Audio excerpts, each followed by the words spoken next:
For the longest time, I kept on contemplating if I really want this to be out there in the internet for people to see, for people's opinions.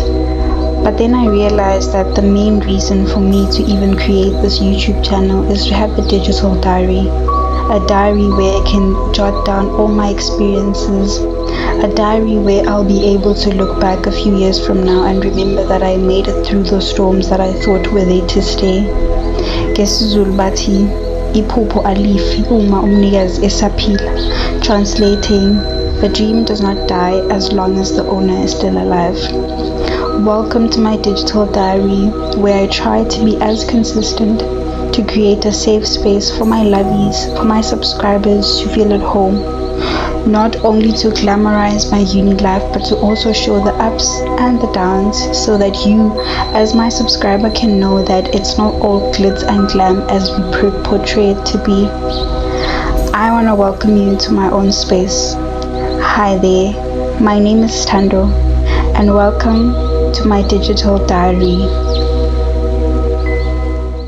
Hi guys, welcome back to my YouTube channel. This is your girl Tando, aka Born Pretty.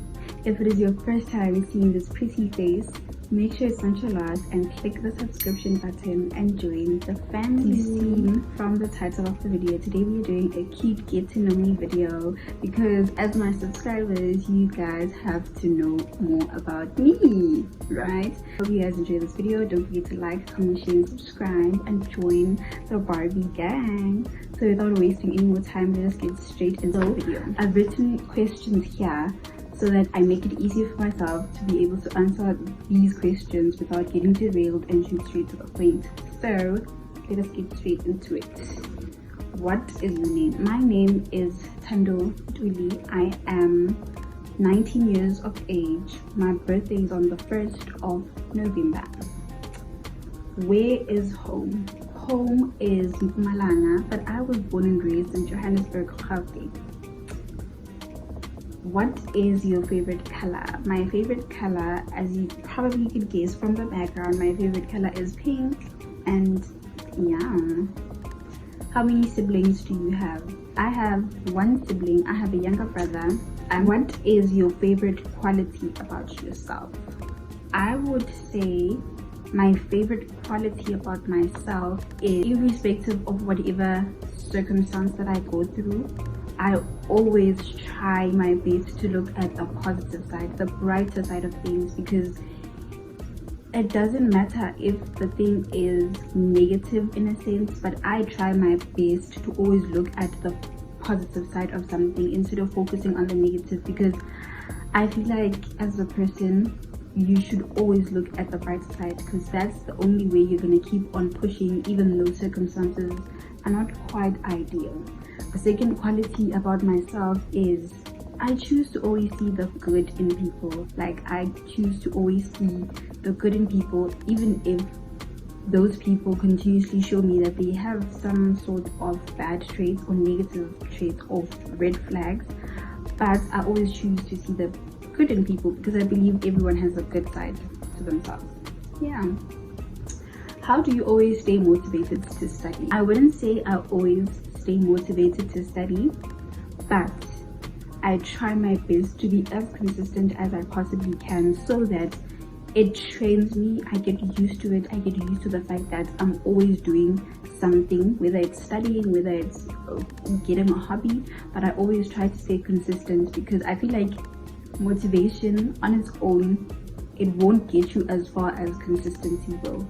So I don't always stay motivated, but I try to be consistent. What is one thing that drives you to reach your goals? One thing that drives me to reach my goals would be the kind of people that I grew up with, like the exposure that I got from people, like my mom, my dad, my family, my entire family. Like, they encourage me to always strive for having a better version of life, like to always improve their quality of life in a sense. So me seeing them, having a lot of people to look up to, that always encourages me that one day I also want to have things of my own. And yeah, I just always keep on pushing, because I know that there's greater things in life, and me putting in the work is going to result in me experiencing those greater things in life.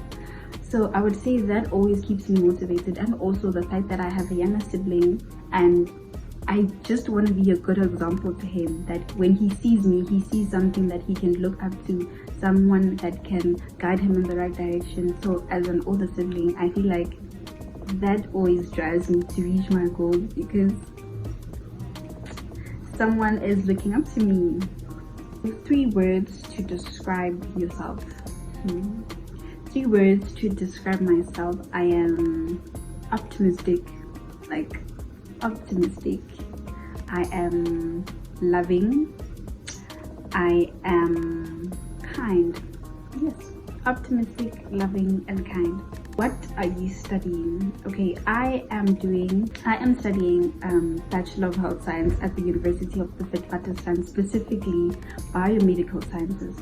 So biomedical sciences is like a degree in which you study to understand the different anatomical, physiological functions of the body, how illnesses or diseases arise, and different ways in which you can deal with these illnesses and diseases. It's mostly lab-based work in which you work in a hospital or a clinic to help identify different diseases and different ways to sort out or to deal with those diseases. In a sense, it's like the study of human biology in a brief context, right? How was your first year experience?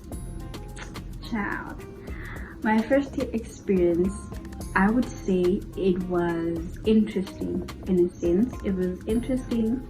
It was filled with a lot of lessons, right? So I'm from a high school where I was always a top achiever, right?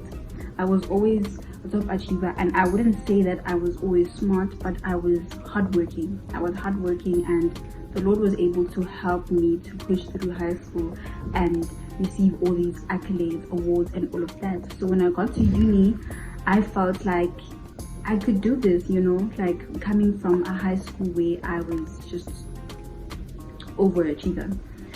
But when I got to uni, I realized that there was a lot of things that were different, such as the way in which you attend classes. It's not compulsory for you to attend. It's not like, there was a lot of things that were very different from high school, and in my mind I thought I would cope with all of that, right? So as the year went on, I realized that there's so many things that I'm not quite understanding the concepts. I'm not grasping the information as I used to in high school. I tried different study methods. Some of them didn't even work. I had to change study methods from my high school years. I had to look for new resources. I had to look for different ways to study, which that on its own took a toll on me, not only physically but also mentally, right? So one thing that you guys should know, that I don't know about other institutions, but at VETS, when you do health sciences and you fail one module or you fail a specific module, you cannot move on to the second year of study or to whatever year of study as long as you still failed that module. So I failed my first year. Yeah, I failed my first year at University of the Witwatersrand, and that on its own took a very, very extreme toll on me. I during the course of the year, I tried my level best to get some help, to get some extra classes, to like do whatever it took for me to understand the concept, but it just felt like I wasn't doing enough. Like, it just felt like I'm not doing the best that I can, the best that I know myself to be capable of. And for someone that has never experienced failure before, I won't lie, it knocked me out. Like, I crashed out. I couldn't function. I just felt like the world was standing still, because I felt like I failed myself.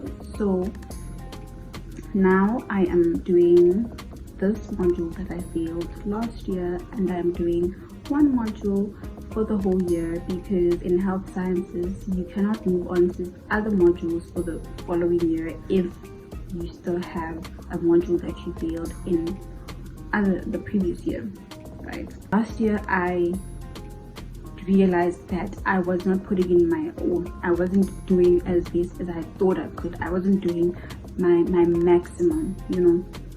I realized that I'm not a person that likes asking for help, and that is one of the reasons that resulted in me repeating this module, because I did not ask for help.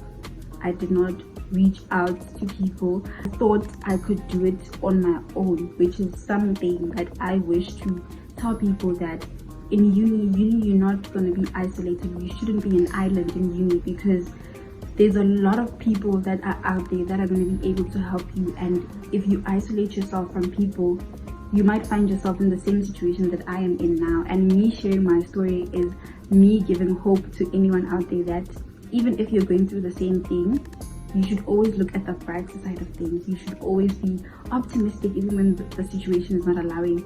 You can always look back and say, I did this and this and this wrong, so how can I improve from that? As I'm saying, I did not know how to ask for help. I was introverted. When I came to uni, I just became this ball of isolation. I didn't go out there, or I didn't ask for help, which is one of the reasons that I feel like I am repeating this module. Other modules that I managed to do really well in, managed to get distinctions, but it just goes to show that uni is not all that we portray in our study vlogs, in our uni vlogs, uni diaries. Uni is so much more teamwork. It's so much more you stepping out of your comfort zone to do things that you never thought you would do, and it's you forgetting how you used to do in high school and forgetting all of that, because now you're in uni. It's a totally different environment. Yeah, one thing that I have realized, that I am in this season in my life for a specific reason, because I do not think that God would put you in a position or in a certain situation if there was nothing that He wanted you to learn from that situation. Right now, I feel like one thing that I learned from my first year is always ask for help. Do not suffer alone. Do not stay in silence thinking, oh, I got this, I'll be fine. One thing I've learned is everyone is on their own unique path. Everyone's path is different. Do not compare your path to other people's paths. Do not compare your blessings to other people's blessings, because at the end of the day, we are all unique. We're all different, and we have our own races to run. So even if you experience a minor failure, that does not mean that your dream is inevitable. You will not reach your dream. It does not mean that. It does not mean that if you experience a minor setback and all your goals, all your dreams, that does not mean that you will not get to the final destination. I believe that real failure is giving up. So as long as you're continuing, as long as you're pushing, as long as you're putting your all in everything that you're doing, then you've got this. I hope this video is going to be motivational to anyone that is going through the same thing, and just keep on pushing, just keep on praying, just keep on putting your all. I hope you guys enjoyed this video, and I'll see you guys in my next one.